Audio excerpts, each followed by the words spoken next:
Et bonjour YouTube, aujourd'hui dans cette vidéo, nous allons essayer ensemble de diminuer notre facture d'électricité et c'est pour cela que je vais te présenter le boîtier relais BR Tempo 2 qui est un boîtier relais qui coupe l'installation pendant les heures pleines rouges. Vous avez besoin de délester votre consommation des heures rouges pleines évidemment pour payer moins sur la facture. Donc ici, ce boîtier relais est fait pour ça et je vais vous expliquer le fonctionnement. Et d'ailleurs directement sur le relais, on a un code QR sur lequel on peut scanner pour avoir le document technique complet. Tout d'abord sur le relais BR Tempo 2, on retrouve deux bornes sur le boîtier au niveau supérieur droit ici.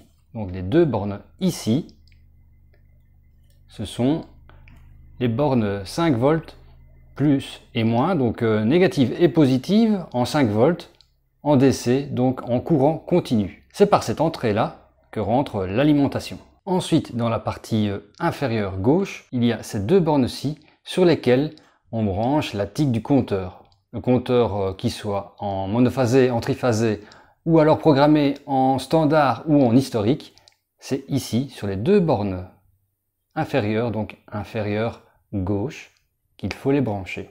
Dans le bas à droite, donc dans le bas, il y a les trois bornes qui s'activent pendant les heures rouges, donc qui vont activer le relais pendant les heures rouges pleines. C'est sur ces trois bornes-là qu'il faut les brancher. C'est ici que cela vient pour éviter les heures rouges. Et les deux dernières bornes qui sont sur le relais, elles sont dans le coin supérieur gauche du même relais. C'est sur ces deux bornes-là que l'on peut brancher un deuxième boîtier, donc ce sont deux bornes qui sont en réserve. Si tu n'as qu'un seul boîtier, tu ne considères pas ces deux bornes-là, mais alors les deux ici, et les deux ici et les trois là. Donc tu as bien compris, ici on vient de voir à quoi servent toutes les bornes sur le boîtier relais. Et sur la face avant du relais, nous avons 5 LED. Donc une bleue, une blanche, une rouge, une verte et une jaune. La bleue, la blanche et la rouge correspondent aux couleurs des heures, donc les heures bleues, les heures blanches et les heures rouges. La LED verte qui va s'allumer et clignoter lors du fonctionnement du relais. La LED jaune qui va, elle, s'allumer lorsque le relais est actif, et qu'il bloque les heures rouges. Donc ici, il s'allume lorsque il fonctionne tout simplement, que le courant passe dedans et qu'il est sur les heures bleues ou blanches, tandis que la diode jaune s'allume lorsque le relais se met en fonctionnement pour couper les heures rouges, l'électricité qui vient des heures rouges. Donc pour couper l'électricité qui vient des heures rouges au tarif le plus cher, bien évidemment. Voyons maintenant un petit aperçu sur l'aspect technique, la documentation technique qui est fournie par la société Paulier, afin de montrer que ici on a un exemple du tarif Tempo et on voit bien que lorsque ici c'est en rouge, le tarif est 3 fois plus cher. Donc c'est pendant ce moment-là, ces heures-là, que le boîtier relais va s'efforcer de couper les gros consommateurs. C'est ce qu'ils disent au-dessus. Au-dessus, ils disent bien, cela permet par exemple de couper automatiquement son chauffage électrique, parce qu'on sait bien que tout ce qui est chauffage ou chauffant ou avec des résistances, ce sont des gros consommateurs et c'est ceux-là qui consomment le plus. Donc si en plus ils consomment pendant les heures les plus chères, les heures rouges, alors c'est justement là-dessus qu'il faut travailler et c'est ici le BR Tempo 2 entre en fonction. Nous avons ensuite en bas ici donc dans la présentation, une représentation schématique du boîtier relais. Et alors en résumé, c'est tout ce que je t'ai expliqué avec le relais en main. Donc au-dessus, tu as bien l'alimentation, les bornes plus et moins, alimentation de 5 volts en DC. Et là bien sûr, fais très attention à ne pas inverser la polarité. Tu as la borne moins et la borne plus, ne fais pas l'inverse. Fais très attention à ça. Puis en dessous, dans les bornes I1, I2, tu as le TIC 1, c'est là qu'on vient brancher le compteur Linky. Les bornes 11, 14 et 12 sont les bornes du relais, les sorties relais des 3 pôles et qui sont en sortie relais, qui sont en 500 mA et 250 volts maximum. De toute façon, en fonctionnant en 220, 230, nous n'avons pas de problème avec ça. Et les I1 et I2 prime, I'1, I'2 ici au-dessus, ce sont les bornes de branchement pour un deuxième boîtier, ce qui est assez rare puisque tu vas brancher ça sur ton boîtier Linky et tu n'en as qu'un en général. C'est comme ça que cela fonctionne avec un seul boîtier Linky. Le cadre du dessous, ce sont les caractéristiques techniques qui seront plus pour un électricien qui comprendra un peu plus tout ça. Bon, je te le laisse à l'image, je te mets de toute façon les liens de tout ça en description si cela t'intéresse bien sûr, comme ça tu auras tous les détails.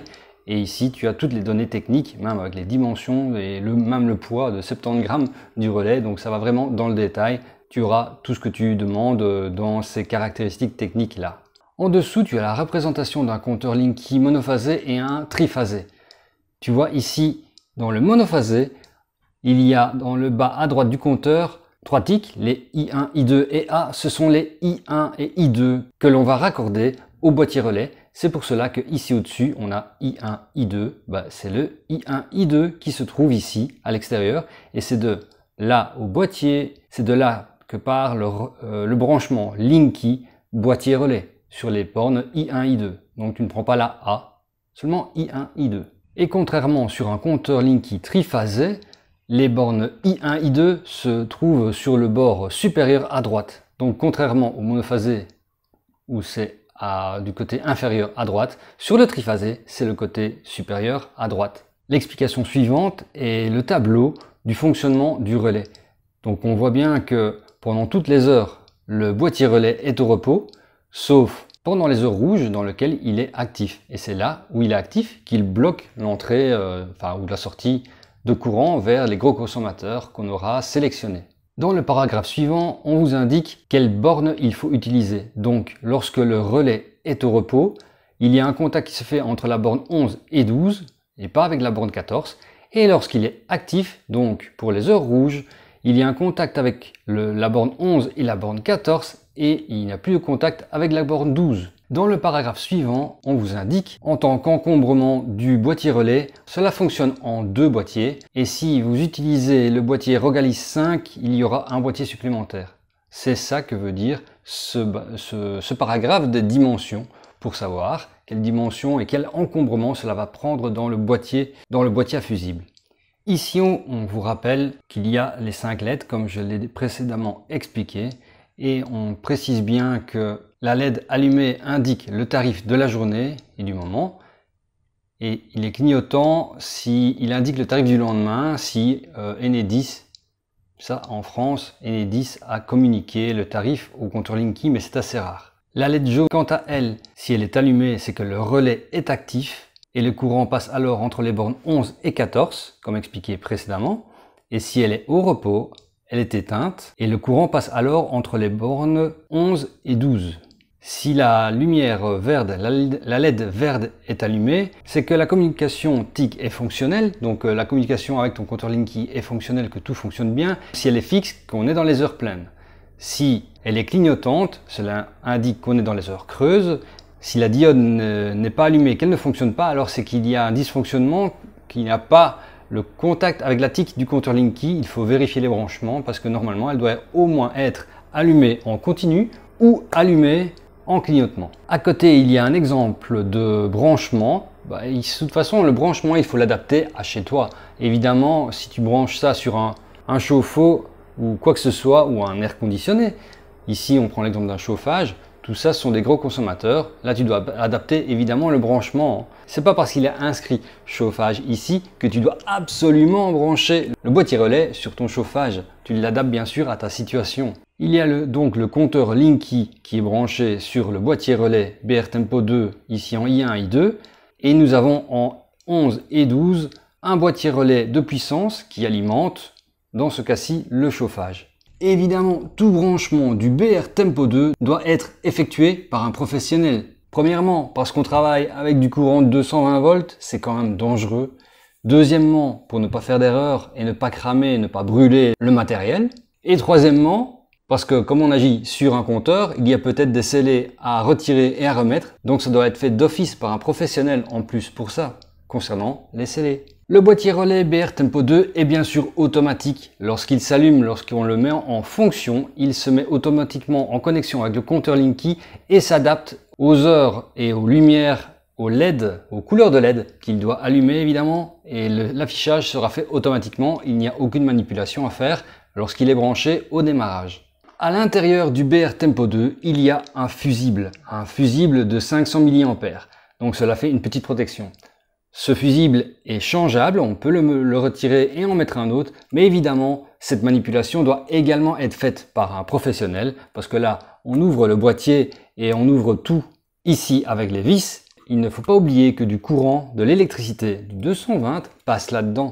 Donc, lorsqu'on ouvre ça, il faut bien sûr après être certain que les branchements sont correctement faits par un professionnel. Et on te redit bien en dessous, dans les précautions, que s'il y a au bord du capot Linky des plombs, que le Linky est plombé, petit exemple, ici en Belgique, tous les compteurs sont plombés, donc d'office, ça doit être fait par un professionnel, puisqu'il faut retirer les scellés et remettre des scellés. Et encore, ça doit être fait par un professionnel qui peut enlever les scellés. Donc ne te fais pas avoir par n'importe qui non plus. Évidemment, tous les fils doivent être isolés, ne pas laisser de fil à l'air libre. Ça, c'est valable pour toute installation électrique. Et tu as en dessous tout ce qui peut arriver en cas de panne, ce qu'il faut vérifier. Et voici un exemple de la seconde partie du relais qui doit être branché avec. Tu peux aussi ajouter ce genre de petit relais. Je te laisse voir l'explication en détail, puisque si tu regardes cette vidéo, c'est que tu t'y connais quand même en électricité. Et tu as les bornes, bien sûr, de passage au-dessus et en dessous. Sur le site qui est en description, sur le site Polier, tu peux trouver tout ce que tu as besoin en tant qu'électricité pour tout ce qui est dans le compteur, fusible et pièces, toutes les pièces qui tournent autour de cela. Dis-moi en commentaire si tu es intéressé par ce genre de boîtier relais pour mettre chez toi pour faire des économies.